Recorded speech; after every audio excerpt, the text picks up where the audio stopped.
కేవలం 8 నెలల్లోనే తీవ్ర వ్యతిరేకత మూటగట్టుకున్న ప్రభుత్వం ఏదైనా ఉందా? కేవలం 8 నెలల్లోనే 1,46,000 కోట్ల రూపాయల అప్పులు చేసి ఆర్థిక విధ్వంసం చేసినటువంటి ప్రభుత్వం ఉందా? ఇచ్చిన హామీల్లో ఒక్కటంటే ఒక్కటి కూడా సంపూర్ణంగా నెరవేర్చని ప్రభుత్వం మీరెక్కడైనా చూశారా?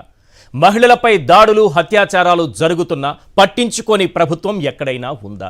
మిర్చి రైతులు మార్కెట్ యార్డుల దగ్గర కన్నీళ్లు పెట్టుకుంటూ ఉంటే మ్యూజికల్ నైట్స్లో ఎంజాయ్ చేసే ప్రభుత్వం మీకెక్కడైనా కనిపించిందా? ప్రశ్నించాల్సి వస్తుందని సనాతని వేషం వేసుకుని తప్పించుకు తిరిగే నేతను మీరెప్పుడైనా చూశారా? ప్రజా సమస్యలు గాలి కుదిలి నడు నొప్పి పేరుతో గుళ్ళు గోపురాల ప్రదక్షిణల పేరుతో విజ్ఞాన విహారయాత్రలు చేసే లీడర్ను మీరెప్పుడైనా చూశారా?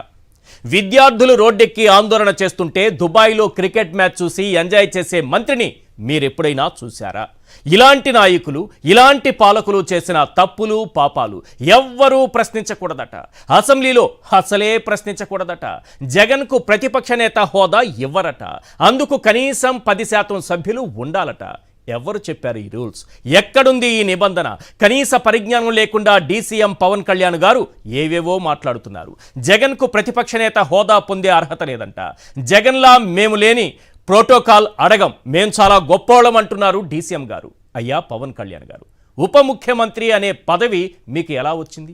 ఏ రాజ్యాంగంలో రాసుంది డీసీఎం పదవి గురించి? మీరు చెప్పే రూల్స్ గురించి ప్రశ్నించాల్సిన మీరు కూటమిలో భాగస్వాములయ్యారు. మరి జగన్ ప్రశ్నించకూడదు అంటున్నారు. ప్రజలు ప్రశ్నించకుండా ఉండరుగా?